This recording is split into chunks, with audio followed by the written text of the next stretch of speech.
Welcome back to the Movie Man. Today I will show you a 2018 Chinese fantasy romantic comedy film, How Long Will I Love You? Spoilers ahead. Watch out, and take care. Gu Xiaojiao is a 30-year-old woman living in Shanghai. She was 12 when her millionaire father passed away in an accident and she had to move away from her childhood home. Ever since Gu started to work, she has been trying to earn enough money to buy the house again. However, her lousy job doesn't pay her well. Then, we are introduced to Lu Ming, a down-on-his-luck property designer. He is desperately looking for a client to invest in his ideas but hasn't met with any success yet. By the end of the day, both Ming and Gu return home to their shabby neighborhood. Strangely enough, they seem to live in the same apartment in the same building. Gu puts her clothes in the laundry while Ming cooks himself dinner. After that, Ming starts to wash vegetables in the sink and it somehow ends up in Gu's bathtub. Similarly, a loofah from her tub is inside Ming's sink. Strangely enough, her clothes have landed inside his cooking pot and his dinner is where Gu's clothes are supposed to be. Throughout the night, their belongings somehow end up in each other's apartment. They do not think about it before going to sleep. In the morning, Ming wakes up because of a slap on his face. Gu's room has merged with his and turned into one single giant room. Initially, they panic and think they are being burglarized. But then, they register the condition of their rooms, which makes them more confused. Outside Gu's window is bright sunny weather while Ming's side is pouring. The duo stands in front of their door, which has also merged. Ming goes first and opens his side of the door. Outside is a world that seems normal to him but shocking to Gu. It turns out he is 25 years old and lives in the year 1999. Gu quickly goes through her side of the door and this time, Ming is surprised to see the developed world of 2018. It turns out that they live in the same apartment but in different timelines that have somehow merged into one. When they go out through Ming's door,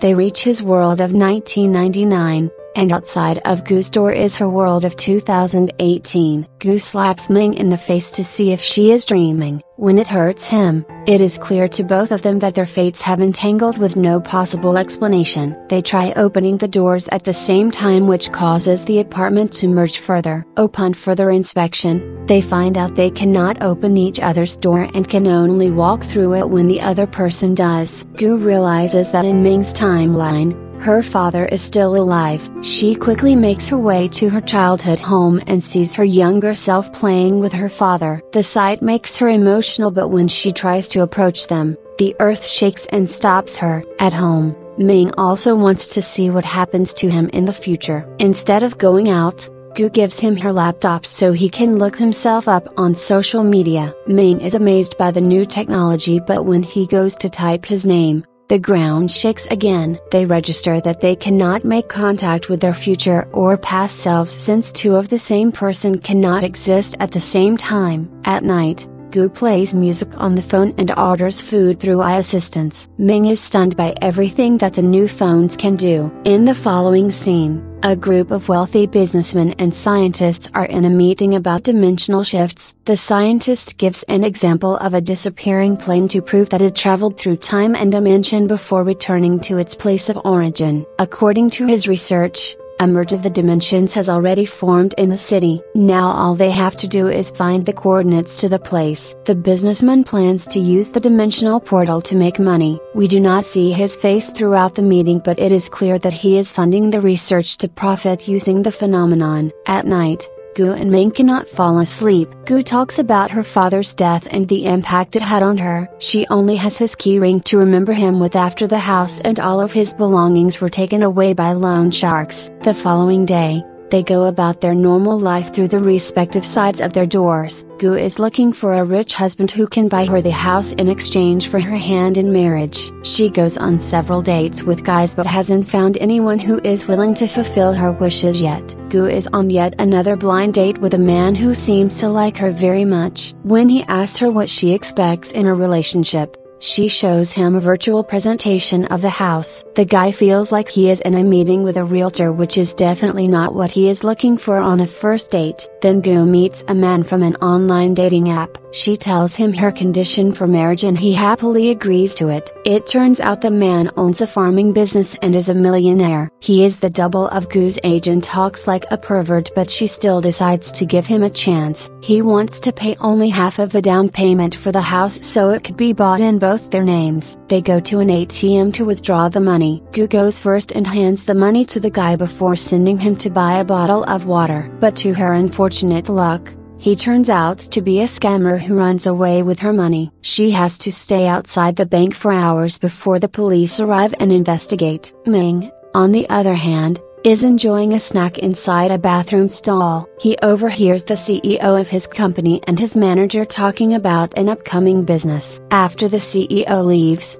the manager reveals he plans to steal all of the CEO's money and make him go bankrupt. A few seconds later, he realizes someone is listening to their conversation and pulls Ming out from the bottom of the stall. To keep him mute, Zhao offers to loan him the money that he desperately needs for his business. Ming asks for some time to think about it. Sometime later, Ming goes to manager Zhao, who wants to fire him. He has realized that Ming has no evidence to prove that Zhao is planning to betray the CEO. Still, instead of begging for himself, Ming is worried about the CEO going bankrupt. Zhao calls him a loser for thinking of others above himself. The next day, Gu is at her work at the jewelry store when she bumps into her childhood best friend Zioya. She pretends to be a rich customer to seem more appealing to Zioya, who is married to a millionaire. The girls talk for a while, and throughout the conversation, Gu boasts about her non-existent billionaire husband. The lies backfire when Zioya arranges a dinner between the two couples that evening. Like and subscribe may look simple for you, but for us it is very valuable.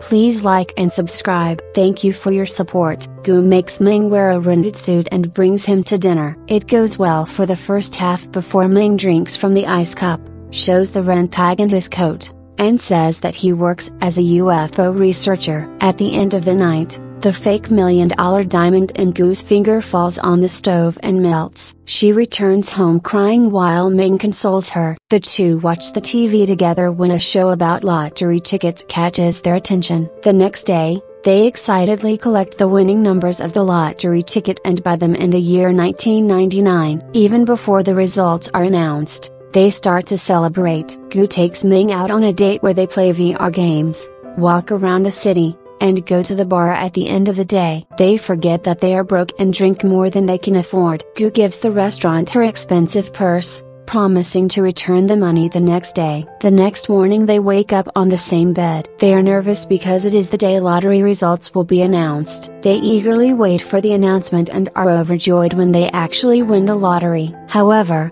it doesn't last long since the number on their card disappears right after. Only then do the couple realize that they cannot alter the future in any way. But if so, they are confused why their fates were intertwined. Gu never gets her bag back from the restaurant and returns home angry. On the way, the duo argues and calls each other names. All of a sudden, they notice Ming's face on a large billboard. It is then revealed that in 2018, he changed his name to Shi and has become one of the biggest builders in China. He owns a multi-millionaire dollar company and is about to hold a press conference in a venue that is only minutes away. Ming is shocked to be looking at his future. Gu, who was arguing with him a second ago, starts sweet talking to him. Ming goes to the conference and sees his future self, Shi, for the first time. But the incident causes an earthquake and the conference has to be cancelled. Shi realizes what is going on when a bunch of memories are added to his brain. Ming's arm is hurt, which creates a scar on Shi's arm as well. This means anything Ming does will directly affect Shi in the future. It is then revealed that the businessman who wanted to profit off the dimensional portal is none other than Shi. The scientist says that Ming must go back to how he was before he met Gu because the new memories might change his persona, which will affect Shi. The next day,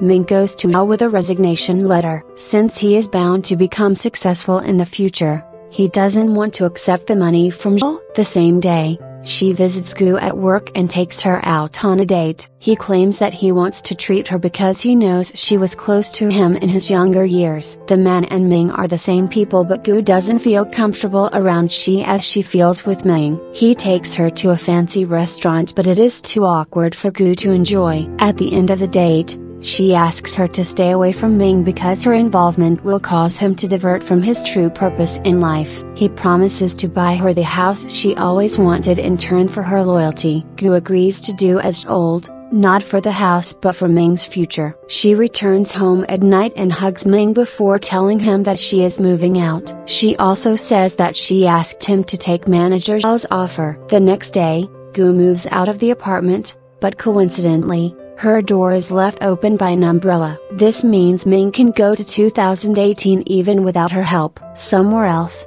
the CEO finds Zhao in his office and finds out about his plan to betray him. Zhao panics and knocks him out before making him gulp alcohol. He plans to kill the man and make it seem like an accident. Gu is in her home after years when she arrives with the bag that she had to give to the restaurant. When she turns around, Gu notices a rent tag on his clothes and realizes it is actually Ming. She kisses him and tells him a proper goodbye before he walks away. Both of them cry, knowing that they can never meet each other again. When Ming reaches home, he gets a call from Zhao, who calls him on a bridge. He wants to use Ming's help to kill the CEO and make it seem like an accident. Ming refuses to do so, but Zhao claims that he is too deep into the matter to turn away at this point. Suddenly, Ming realizes she chose to help Zhao in the past, which is the reason for his success. He took over the manager's position after the CEO's death, building his empire on blood. With time,